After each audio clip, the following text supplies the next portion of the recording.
ustedes que el Espíritu Santo, el Espíritu de Dios, venga a tener libertad para hablar con cada uno de nosotros. Porque cuando Él habla, cuando Él inspira, cuando Él dirige, conduce nuestro pensamiento, ahí es como dice alguien, solo es ir al abrazo.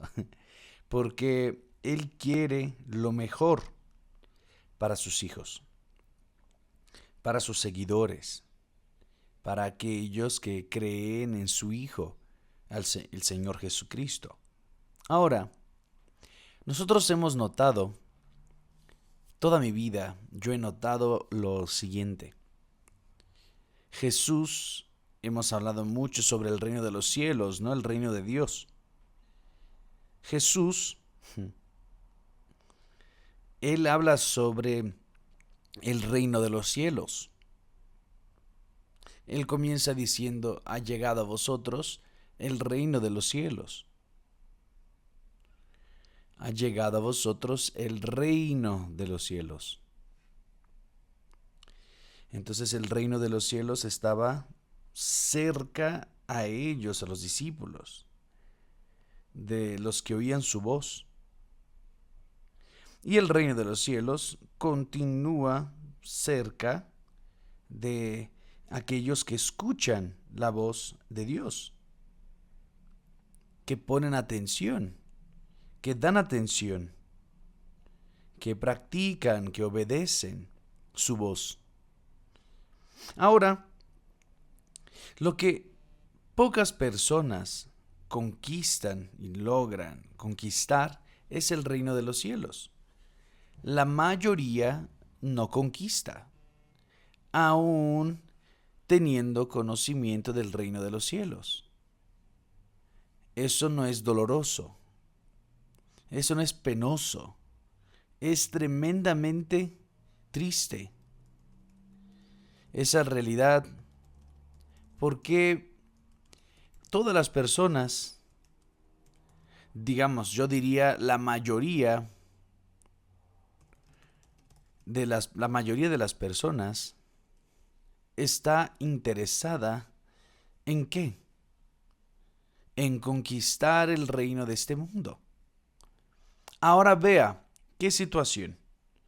Jesús viene al mundo personalmente, el propio Dios vino al mundo para dar su vida por aquellos que quieren el reino de los cielos, pero la mayoría no les da importancia, prefieren conquistar primero el reino de este mundo. De ahí usted puede darse cuenta, usted puede identificar por qué Jesús, usted va a entender, por qué Jesús dijo así. Muchos son llamados, pocos son escogidos. ¿Por qué? ¿Sería injusticia de la parte de Dios escoger a pocos y dejar la mayoría para atrás? No, de ninguna manera. Es que la mayoría de las personas, los muchos, quieren el reino de este mundo. Y después, si hay tiempo, ellos van a poner atención en el reino de Dios o en el reino de los cielos. Esa es la realidad. Usted vea que cuántas y cuántas y cuántas personas han buscado el bautismo con el Espíritu Santo y aún no lograron. ¿Por qué? Sería injusticia de la parte de Dios negar para esas personas aquello que Él prometió. No, porque muchas personas, o sea, muchas, yo diría algunas personas reciben el Espíritu Santo, pero la mayoría no. ¿Por qué? ¿Por qué? Porque estoy en la iglesia hace tantos años y aún no recibí el Espíritu Santo. ¿Por qué? Por eso, mi amiga y mi amigo, porque Dios conoce su corazón, mi corazón, nuestro corazón. Él sabe cuáles son las intenciones de nuestro corazón, de nuestros pensamientos. Él sabe. Entonces Él sabe quién es quién, persona por persona. Él sabe quién realmente quiere el reino de Dios, está dispuesto o dispuesta a dar toda su vida por el reino de los cielos, y quién no está. Es interesante, vea, pongan atención. Aconteció eso allá en Estados Unidos, allá en Miami. Nosotros tuvimos un pastor que fue a hacer un trabajo social, espiritual, en la cárcel. Y él, fue muy difícil conseguir la visa para poder visitar ahí a los presos. Entonces llegó allá y entró a la cárcel de Miami. Y allá, en la cárcel, había un prisionero, un preso, que, que estaba con la vida arrasada. Él ya no tenía ganas de vivir. Él estaba tirado ahí, olvidado. Y el pastor platicó con él y habló del reino de Dios, habló de Jesús, habló del Espíritu Santo, habló de la salvación. Le mostró el reino de los cielos en palabras. Dijo, mira, si crees, Dios te saca de ahí. Pero para que creas, tienes que entregar tu vida para Él.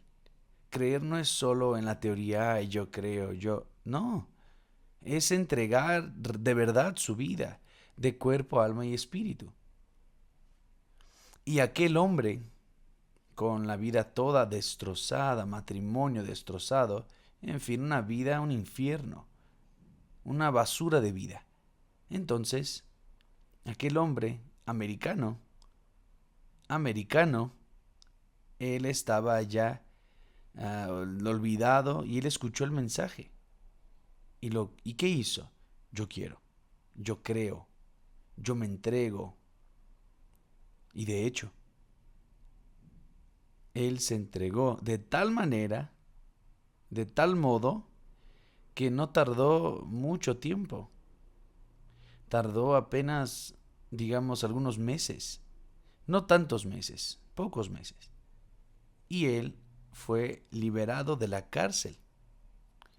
Y de ahí él vino a la iglesia, allá en Miami. Y comenzó a frecuentar las reuniones, aceptó a Jesús, se sometió al bautismo en las aguas, fue bautizado en las aguas, y estaba muy eufórico, muy feliz, porque él estaba viviendo una vida nueva. Estaba libre de la cárcel y él no pensaba que saldría de la cárcel tan temprano. Y él comenzó a trabajar. Dios le abrió puertas, entonces él comenzó a hacer sus negocios y conquistar las bendiciones. Ahora, de un hombre miserable, un hombre condenado al fracaso, literalmente al fracaso, que había perdido todo por causa de las drogas, aquel hombre comenzó a restablecer su vida con Dios, o establecer su vida con Dios. Y él fue prosperando. Ayer pregunté al pastor, ¿cómo está aquel hombre, fulano? Y él dijo, obispo, él está, del punto de vista humano, está muy bien. Él me dijo la última vez que nos encontramos, que él está ganando mucho dinero. Se compró un yate, una casa, puso el yate en la puerta de su casa y en fin, él está reventando en los negocios, pero reventando en verdad. Él está ganando millones y millones de dólares, decenas de millones de dólares, para una persona que estaba en la cárcel, sin trabajo, sin dinero, mendigando, mendigando prácticamente dentro de la cárcel, con un pedazo de pan. Aquel hombre ahora cambió su vida como del agua al vino. Él tomó posesión de las bendiciones del reino de Dios. Las promesas de Dios acontecieron en su vida. Él dejó aquella vida equivocada que estaba viviendo y tomó posesión de la vida bendecida. Solo que él de un tiempo para acá, él se enfrió completamente en la fe. Él dejó la fe de lado. ¿Por qué? Porque ya no tenía más tiempo de ir a la iglesia, ya no tenía tiempo para Jesús. En fin, él fue dejando. Él sigue lleno de dinero, está lleno de dinero. Él sigue rico, pero espiritualmente condenado al fracaso. Y claro, obvio, es seguro que tarde o temprano aquel espíritu inmundo que salió de su vida va a volver con otros 8, o mejor, con otros 7, 8, y su vida va a volver peor, 8 veces peor de lo que era antes de estar en la cárcel. Y eso estoy seguro, absolutamente seguro, porque Jesús lo dijo, Jesús ya lo profetizó. Cuando el espíritu inmundo sale del hombre, él anda por lugares áridos, buscando reposo. Y de ahí, él vuelve y trae con él otros 7. O sea, vuelven 8 y vuelven a entrar a aquel hombre. Y el estado de aquel hombre se vuelve peor que el primero. Eso, amiga y amigo, es cierto. Es cierto, tan cierto cuanto Dios existe. Porque no se juega con Dios ni con el diablo. No se juega.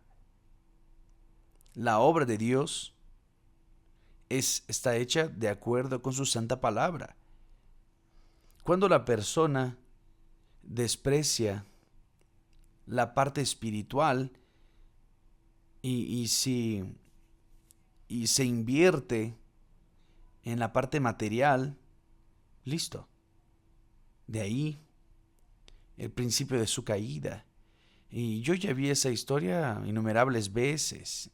Yo tengo aquí testimonios para hablarles de personas que pasaron por la Iglesia Universal, personas que conocí, platiqué y orienté, que estaban yendo muy bien, que perdieron todo.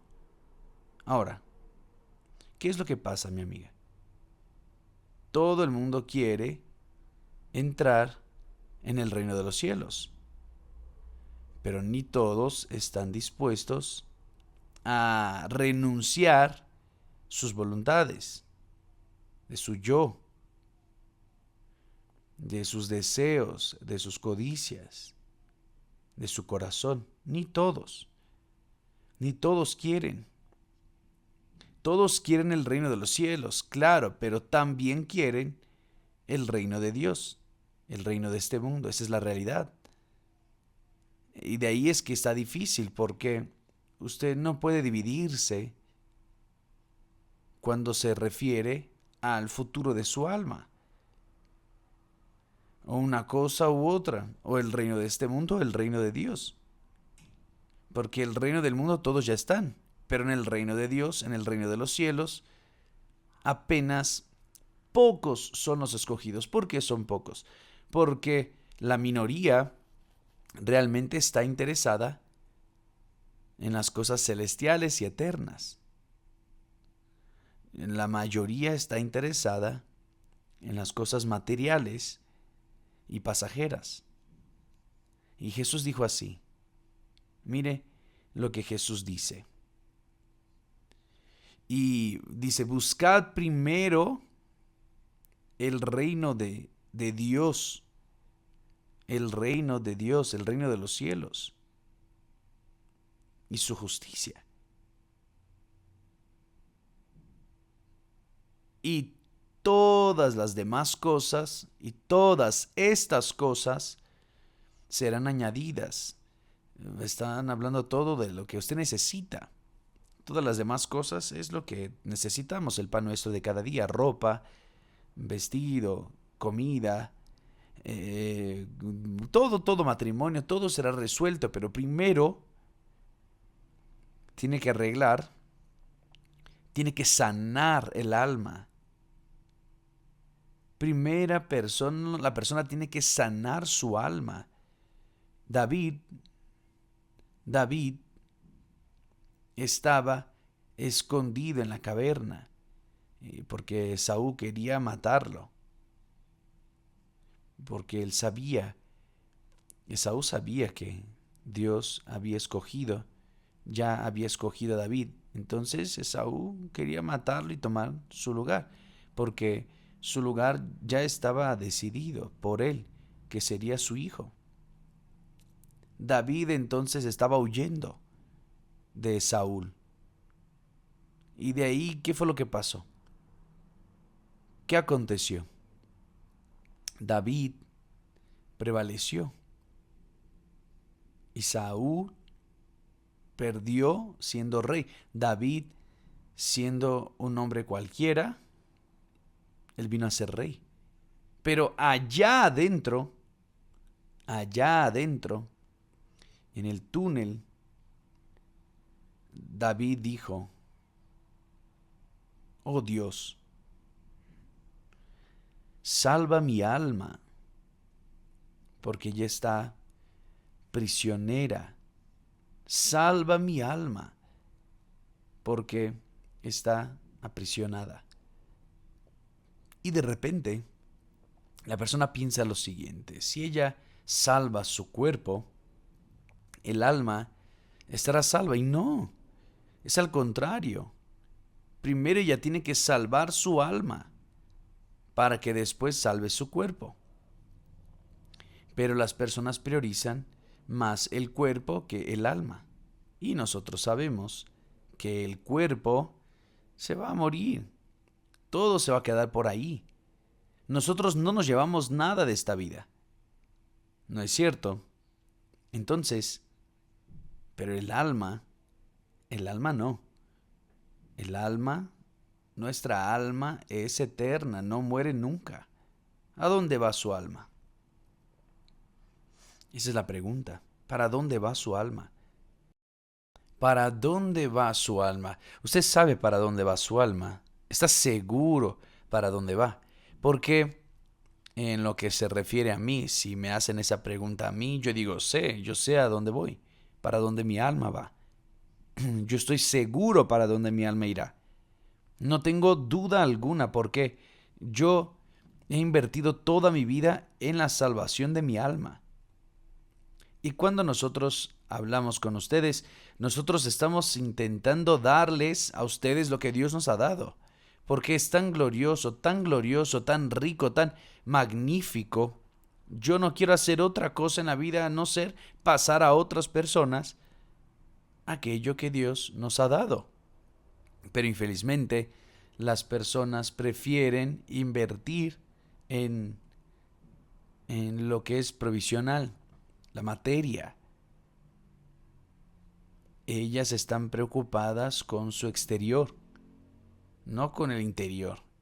Pero cuando la persona muere, ella no se lleva nada de esta vida. Nada, cero. El alma de ella es que va a donde a quien ella escoja servir aquí en este mundo. Entonces mi alma va para quien yo serví en este mundo. Yo escogí servir a mi Señor, entonces al morir mi alma, yo sé a dónde va mi alma. Yo no tengo la mínima preocupación, preocupación de hacia dónde va mi alma, porque así como Pablo dice, para mí el morir es ganancia, para mí también es ganancia.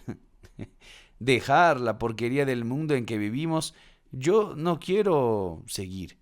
Quisiera ya haber ido hace tiempo. Pero mientras esté aquí, voy a hacer mi trabajo. Voy a dar lo que Dios me ha dado para aquellos que quieran, obviamente. Pero yo asumí esa fe. Yo no tengo miedo a morir hoy en este momento. De ninguna manera. Por el contrario. Muy al contrario. Y por el contrario en verdad. Porque yo estoy convencido hacia dónde va mi alma. Y usted está seguro hacia dónde va su alma. Usted sabe que las personas tienen tanto miedo, que tanto miedo a morir porque ellas no están seguras hacia dónde irá su alma. Esa es la realidad. Por eso la persona tiene miedo. La muerte asusta a quien no está salvo. El que no está salvo, no. El que está salvo no asusta nada. Cuando la persona está salva, ella sabe hacia dónde va. El mismo lugar donde Jesús fue, también irá mi alma. Si yo lo sirvo aquí en la tierra, yo lo serviré allá en el cielo. Ahora, si yo no lo serví aquí en la tierra yo me servía a mí mismo, a mis deseos, a mis codicias. Entonces, al morir, mi alma, ¿a dónde va? ¿A dónde cree que va? Entonces, amiga y amigo, cuando Jesús dice, buscad primero el reino de Dios y su justicia, es Dios quien le está diciendo. No es un filósofo, no es un pensador, no, es el propio Dios. Él está avisando. Pero las personas no entienden o no quieren entender o prefieren enfocar en el reino de este mundo. Y de ahí realmente por eso la mayoría no recibe el Espíritu Santo. La mayoría está en la iglesia, escuchan hablar de Jesús, aceptan a Jesús, se bautizan en las aguas, pero el bautismo con el Espíritu Santo, o sea, el sello de Dios, no acontece. ¿Por qué? Porque Dios sabe que ellas no están interesadas en su reino, pero en el reino de ellas mismas. Y de ahí es difícil. Entonces, amiga y amigo, el reino de los cielos ha llegado a vosotros. ¿Y qué van a hacer con esa información? Esa es la pregunta. Pero yo tengo que estudiar, tengo que graduarme, tengo que casarme, tengo que construir eso, tengo mis sueños. Cualquier sueño que usted tenga, un día tarde o temprano, se va a volver humo. Cualquiera. Usted, yo y todos nosotros. Se volverá humo. Ahora, el alma no. El alma no muere. El alma no tiene sexo, no tiene color, no tiene edad. El alma no tiene tamaño. El alma no tiene sabiduría. El alma es el alma. ¿Y para dónde irá su alma? Un día yo le pregunté a una persona, yo le dije así, hombre, si te mueres hoy, ¿estás seguro hacia dónde va tu alma? Él me miró con unos ojos así abiertos porque era una persona religiosa, pero aun siendo religiosa, él estaba con mucho miedo. Le dije, ¿estás viendo? Pero yo no. Esa es la realidad. Usted que me está viendo ahí. Si usted muere hoy, ¿sabe para dónde va su alma? ¿Sabe? ¿Está segura absolutamente? Pues bien, quien tiene certeza ya entró en el reino de los cielos. Dios los bendiga y hasta mañana en el nombre del Señor Jesús. Gracias a Dios.